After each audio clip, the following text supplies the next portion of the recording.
When it comes to the 80s and 90s, otherwise known as the golden age of movies, action and sci-fi films reigned supreme. The heroes being hulking badasses that left behind such a path of destruction in their wake that it would put the trenches of World War I to shame, while being surrounded by the babes of their day and some of the best, yet cheesiest, one-liners you'll ever hear. Son of a bitch must pay. Cause the revolution. You betray the law! Law!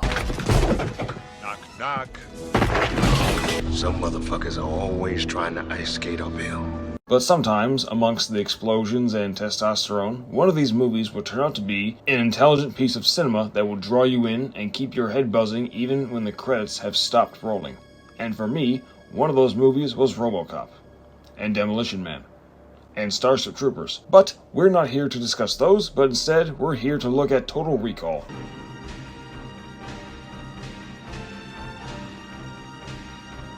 And when I say intelligent movies, I don't mean the postmodern films being released nowadays with their deconstructive hogwash like the director wanted to put their college papers into film form.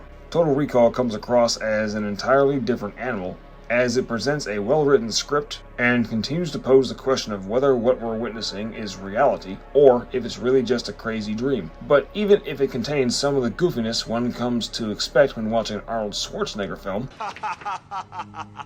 You think this is the real Quaid? It is. After all, we're married. Consider that a divorce. Sure. See you at the party. such elements don't detract from the pros of the movie. I would argue that it complements them, as those of us who like the action and one-liners get our fix, and those who want to try to figure out if it's reality or a dream in the mind of our favorite Austrian bodybuilder can get our fix too. And after doing a thorough examination of the movie, I think I'd like to give my 2 cents on the issue of whether Total Recall is a dream or not. And I believe I can prove that it's in fact not a dream by examining 2 key scenes accompanied by a small theory I scrabbled together during my most recent viewing. But for those who may be watching that have not seen this movie before, I strongly suggest that you go and watch it first before continuing, as there will be spoilers ahead in this analysis and pseudo-review. I promise you, it's an hour and 53 minutes that you won't regret. And if you're going to watch the film, and you want to come back to this video, why not smash the like button and subscribe if I've gained your attention thus far. I'd also like to point out that this is simply my own interpretation of the events, so feel free to criticize me in the comments and do leave me your feelings towards the film as well. Let's begin with a look at our hero, Douglas Quaid, played by the former Governor himself, Arnold Schwarzenegger. From the first few scenes we see with him, we can see that his life is just as boring as everyone else's. You know, aside from being married to in her prime Sharon Stone and having a torso like a redwood. He also holds a strange fascination with the planet Mars, or shall we call this an obsession, as he consistently dreams about a mysterious woman with him on the red planet almost every night, much to the dismay and humor of his wife Lori. He even suggests that they should move to Mars, despite the near constant reports of extremism and terrorist acts committed by the mutant population and their leader Quato. Because, you know, who doesn't want to live and possibly build a family around acts of violence? What is this, Chicago? But when Lori becomes discomforted by him bringing up Mars, he drops the subject and states that he feels like he was made for something bigger in life. And on the way to work, he sees a commercial on the subway for a company called Recall, which can artificially implant memories into your brain, thus allowing you to do whatever and go wherever you want without actually going there. Then come to Recall Incorporated, where you can buy the memory of your ideal vacation cheaper, safer, and better than the real thing. Call Recall for the memory of a lifetime.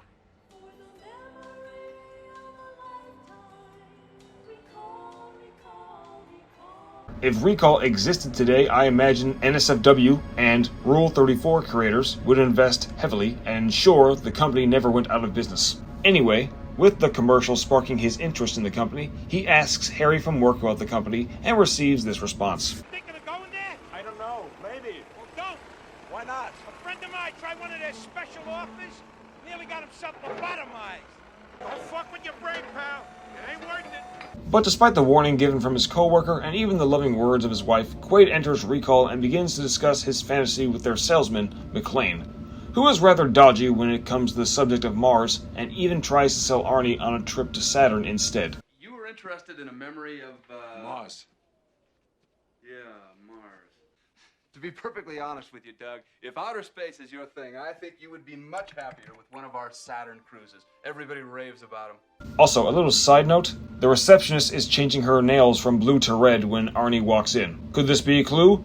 You make the call. McClane proceeds to tell Quaid that traveling with Recall is safer than getting on a rocket and blasting off into space, as when it comes to traveling, you have things like bad weather and crooked taxi drivers, and he even brings up a safety statistic, even stating that when it comes to Recall, it's all perfect, with the Mars package including a luxury suite, the Pyramid Mine, and Venusville. And yes, it's exactly what it sounds like.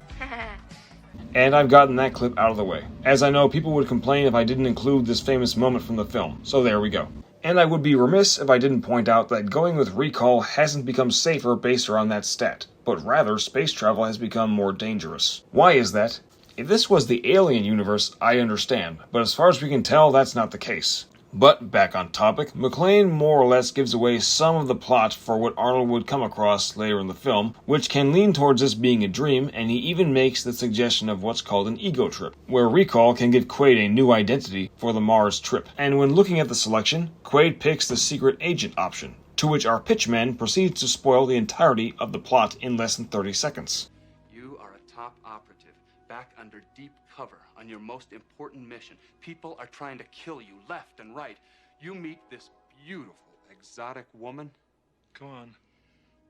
I don't want to spoil it for you, Doug, but you rest assured, by the time the trip is over, you get the girl, kill the bad guys, and save the entire planet. Now you tell me, isn't that worth a measly 300 credits? And now smiling like a kid in a candy store, Arnold is strapped in and ready to go to Mars as a secret agent and live out his ultimate fantasy. It's your first trip? Mm-hmm. Well, don't worry, things hardly ever fuck up around here. Good to know. So, with everything being set up, Dr. Lull, the irony of the name notwithstanding, asks him if he'd like to look at some alien artifacts before entering the dream, which include the Pyramid Reactor Mine from the climax of the film. And a little fun fact, the Pyramid Mine activating at the end of the film is also the opening credits of the movie, so there's a nice little Easter egg for you. And when presented with the barrage of images, Quaid says this. Two-headed monsters? Don't you keep up with the news? We're doing alien artifacts now.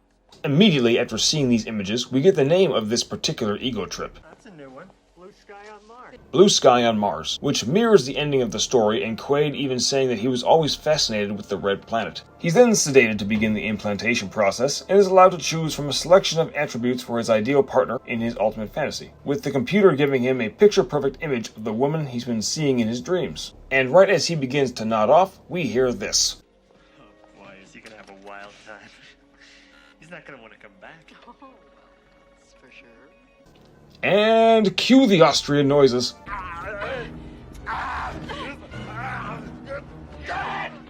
You blew my cover! Mr. Quaid, try to calm down!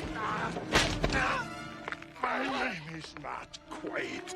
And after giving him enough sedative to put an elephant into a coma, this is where things truly begin to take off, and the real questioning of whether this is reality or a dream comes into play as we cut away to McClane's office just as he passes out and the process begins.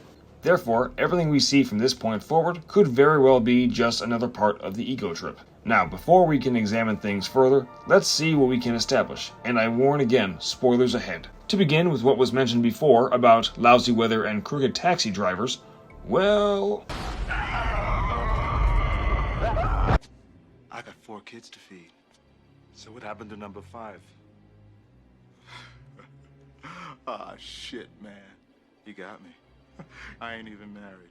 Upon awakening after his trip to Recall in a cab driven by a robotic Robert Ricardo, there's another Easter egg. Harry from work and a small band of hired goons attempt to put Quaid down, but he pulls a Jason Bourne and puts them down. His wife, Lori, also attempts to put him down, but she's forced to spill the beans at gunpoint. That being that Douglas Quaid never existed, as his original memory was wiped, and her being set up as his wife was done in order to keep an eye on him should his old life resurface. And joining our party is a mysterious, yet convenient stranger that leaves him with a suitcase full of money, a hologram watch, the best thing in this entire movie. Catch! Get ready for a surprise! And this little recording instructing him on how to remove the tracker in his head and give us some exposition. Howdy, stranger. This is Hauser. If things have gone wrong, I'm talking to myself, and you've got a wet towel wrapped around your head. Get ready for the big surprise. You are not you. You're me. No shit. And then, like all this isn't enough, he's being hunted by goon number 1, Richter, played by the legend himself, Michael Ironside, who happens to be Laurie's real husband. So I can only imagine why he's so gung-ho about going after Arnie. I want that fucker dead. I don't blame you, man. I wouldn't want a guy like Quaid porking my old lady. You saying she likes it? No, I'm sure she hated every minute of it. But Ironside is also acting under strict orders from Mars' head honcho, Cohagen, who's scheming to keep himself in power as he wars with a mutant-led resistance that he thinks can be defeated by using Quaid. And finally we have our leading lady, Melina, also known as the exotic woman that McClane promised. The story reflecting exactly what was being broadcasted on the news in Casa de Arnold and what the recall doctors were discussing. Maybe we should take a trip. Any comments, sir, on the rumor that you closed the pyramid mine because you found alien artifacts inside? Mr. Quato and his terrorists who spread these rumors to undermine trust in the government. Don't you keep up with the news? We're doing alien artifacts now. Excuse me, what's that? You mean the pyramid mine? I used to work there till they found that alien shit inside. Well, that's a rumor, isn't it? Think so. It's wild. Yeah, they date back a million years. What is it? A million? Half a million? Not half a million. Half a million years old. Have you found Quato yet? We don't even know what he looks like. Kill the bastard. Nobody knows who he is. And the culmination of all this being the blue skies on Mars and everyone being saved from Cohagen's tyranny by Arnie and his main squeeze, just like a real action hero. Sounds like everything that he was told he'd get at a recall, but you can't necessarily call this a dream, as in doing so you would need to leave out a few details. The big one being that this is supposed to be a dream or a memory implant, so why do we continuously see scenes with Quaid absent? When it comes to our dreams and memories, we are always center stage and everything is from our point of view. Even if we dream we are someone else. Think of it like the film Hardcore Henry, where we see everything from his perspective, or even like a video game where the plot unfolds and we take in every detail as the main character does. Not before, not after. No information is given where the protagonist isn't present. So it makes no sense for this to be a dream if we see various moments across the film, such as Richter hunting him, Cohagen plotting, or the people of Venusville interacting with one another. With moments like the scene in the lobby, Quaid can experience everything being said by Richter about him as he's currently in the room, just disguised. To say that maybe he was present, but watching or listening from afar in some manner, wouldn't really fit, because in order for that to happen, we would need to see it happen. Going back to the video game comparison, during moments of gameplay where you eavesdrop, you are still technically witnessing the events or gaining the info that is needed for the remainder of the plot with the protagonist. There is still never a scene without them being center stage. And here's the next big point. If we go back to scene number 1, after he's been heavily sedated, Dr. Lull and McClane say the following. He has been going on and on about Mars. He has really been there. He's just acting out the secret agent portion of his ego trip. I'm afraid that's not possible. Why not? Because we haven't implanted it yet. At this point in time, Arnold is knocked out and therefore not actually present, so there's no way he can actually know what they're saying. So why are we privy to such information unless to demonstrate that this is indeed not a dream? Unless this is some form of ploy to keep us guessing and trip us up, which it very well may be. And an argument to counter that could be used in the next scene we are going to look at. That being when Dr. Edgemar from Recall, played by Roy Brocksmith, comes a-knockin'. Dr. Edgemar from Recall. How did you find me? It's a little difficult to explain. Could you open the door? I'm unarmed. What do you want? This is going to be very difficult for you to accept, Mr. Quaid. I'm listening. I'm afraid you're not really standing here right now. You're not here, and neither am I. Where are we? At Recall. You're strapped into an implant chair, and I'm monitoring you from the Cyberprobe console. What you're experiencing is a freeform delusion based on our memory tapes. But you're inventing it yourself as you go along. Who the hell invited you? I've been artificially implanted as an emergency measure. Mr. Quaid, but you've suffered a schizoid embolism. We can't snap you out of your fantasy. And I've been sent in to try to talk you down. So basically, this is a scene that can counter any point where Arnold can be absent from the scene, as his mind is simply creating the world of his dream as he goes along, much like how an author can create various points of view and still have an all-encompassing perspective on the story overall. And this scene is made almost perfectly. Edgemar isn't mirrored in this scene when speaking to Quaid, indicating that he's not really there like he says. And we know he's a real person because we see him in the commercial on the subway and his name is on the directory at the Recall lobby. especially when you consider that according to the director, Paul Verhoeven, everything prior to him being sedated by the doctor is real, and everything following this is up to the interpretation of the viewer. And as things continue, he begins to sow seeds of doubt in Quaid's mind, such as stating that Melina is exactly as he wanted, brunette, athletic, sleazy, and demure. But Quaid counters with Melina being real as he dreamt of her before he went to recall, to which Edgemar retorts, Mr. Quaid, can you hear yourself? She's real because you dreamed her. which is a decent rebuttal, somewhat. The good doctor proceeds to bring in Laurie, who states that she's sitting beside him in a recall and wants him back. Arnold responds with, Bullshit. mainly because she shot at him multiple times and blasted him in the cookies twice before now, and as far as he knows, this is real life. Although, I'll be totally honest, I don't think my ultimate fantasy would involve being hit in the balls so often. But Edgemar's response may hit harder than Stone's nutshot. What's bullshit, Mr. Quaid? That you're having a paranoid episode? Or that you're really an invincible secret agent from Mars who's the victim of an interplanetary conspiracy to make him think he's a lowly construction worker? This is quite the standout moment, and you need to applaud Brock Smith's acting here as he lays things out logically, yet plainly. Enough so anyone, including the characters, can follow him without much issue. With his words striking a chord with Quaid, he offers him a little red pill that can bring him out of his dream by putting him to sleep. You can clearly see where Christopher Nolan took some inspiration for Inception. And in terms of comparing pill scenes, Morpheus did it better. This is not a dig, this is just a fact. But it seems that Brock Smith's words haven't convinced Arnie fully, and he asks the obvious question. Let's say you're telling the truth and this is all a dream. Then I could pull this trigger and it won't matter. In your mind, I'll be dead, and with no one to guide you out, you'll be stuck in permanent psychosis. The walls of reality will come crashing down. 1 minute, you'll be the savior of the rebel cause, and the next thing you know, you'll be Cohagen's bosom buddy. You'll even have fantasies about alien civilizations, as you requested, but in the end, back on Earth, you'll be lobotomized. With that well-spoken speech out of the way, you can see the doubt in Quaid's eyes, and he pops the pill into his mouth. But once spawning some sweat beads on the doctor's head, he puts a bullet into it and spits out the pill. The next 30 minutes proceeding exactly as Edgemar predicted. The walls of reality will come crashing down. 1 minute, you'll be the savior of the rebel cause, and the next thing you know, you'll be Cohagen's bosom buddy.